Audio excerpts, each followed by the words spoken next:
روزے کے دوران ہمارے جسم کا رد عمل کیا ہوتا ہے، اس بارے میں آج کچھ دلچسپ معلومات آپ کے ساتھ شیئر کریں گے۔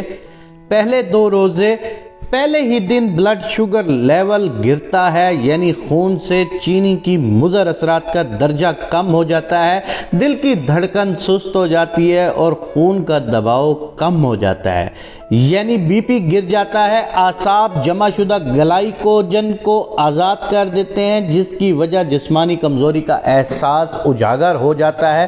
زہریلے مادوں کی صفائی کے پہلے مرحلے میں نتیجتاً سر درد، چکر آنا، منہ کا بدبودار ہونا اور زبان پر مواد کا جمع ہونا ہے۔ تیسرے سے 7ویں روزے تک جسم کی چربی ٹوٹ پھوٹ کا شکار ہوتی ہے اور پہلے مرحلے میں گلوکوز میں تبدیل ہو جاتی ہے۔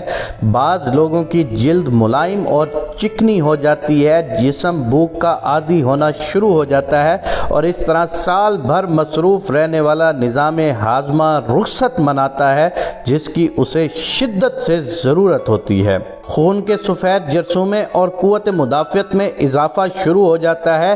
ہو سکتا ہے روزے دار کے پھیپھڑوں میں معمولی تکلیف ہو، اس لیے کہ زہریلے مادوں کی صفائی کا عمل شروع ہو چکا ہوتا ہے۔ انتڑیوں اور کولوں کی مرمت کا کام شروع ہو جاتا ہے۔ انتڑیوں کی دیواروں پر جمع مواد ڈھیلا ہونا شروع ہو جاتا ہے۔ 8ویں سے 15ویں روزے تک آپ پہلے سے توانا محسوس کرتے ہیں، دماغی طور پر چست اور ہلکا محسوس کرتے ہیں۔ ہو سکتا ہے پرانی چوٹ اور زخم محسوس ہونا شروع ہوں، اس لیے کہ اب آپ کا جسم اپنے دفاع کے لیے پہلے سے زیادہ فعال اور مضبوط ہو چکا ہوتا ہے۔ جسم اپنے مردہ یا کینسر شدہ سیل کو کھانا شروع کر دیتا ہے، جسے عمومی حالات میں کیمو تھراپی کے ساتھ مارنے کی کوشش کی جاتی ہے۔ اسی وجہ سے خلیات سے پرانی تکلیف اور درد کا احساس نسبتاً بڑھ جاتا ہے۔ اعصاب اور ٹانگوں میں تناؤ اس عمل کا قدرتی نتیجہ ہوتا ہے۔ یہ قوت مدافعت کے جاری عمل کی نشانی ہے۔ روزانہ نمک کے غرارے اعصابی اکڑاؤ کا بہترین علاج ہے۔ 16ویں سے 30ویں روزے تک جسم پوری طرح بھوک اور پیاس کو برداشت کا عادی ہو چکا ہوتا ہے۔ آپ اپنے آپ کو چست، چاق و چوبند محسوس کرتے ہیں۔ ان دنوں آپ کی زبان بالکل صاف اور سرخی مائل ہو جاتی ہے، سانس میں بھی تازگی آ جاتی ہے۔ جسم کے سارے زہریلے مادوں کا خاتمہ ہو چکا ہوتا ہے، نظام ہاضمہ کی مرمت ہو چکی ہوتی ہے، جسم سے فالتو چربی اور فاسد مادوں کا اخراج ہو چکا ہے۔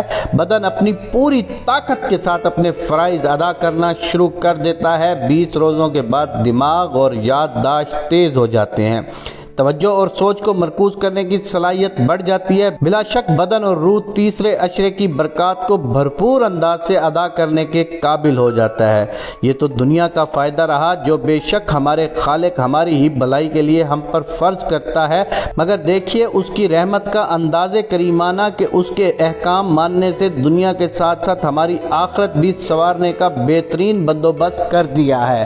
آج کل روزے دار روزہ رکھتے ہیں اور کہتا ہے کہ مجھے کمزوری ہو رہی ہے، کوئی کہتا ہے مجھے فلاں مسئلہ ہے، شاید میں روزہ نہ رکھ سکوں، لیکن روزہ رکھنے کا فائدہ آپ کو بتانا یہ ضروری ہے کہ بھائی صاحب روزے سے آپ کو وہ تمام بیماریوں سے چھٹکارا مل سکتا ہے جو آپ روزہ نہ رکھنے کے بہانے کے لیے استعمال کرتے ہیں۔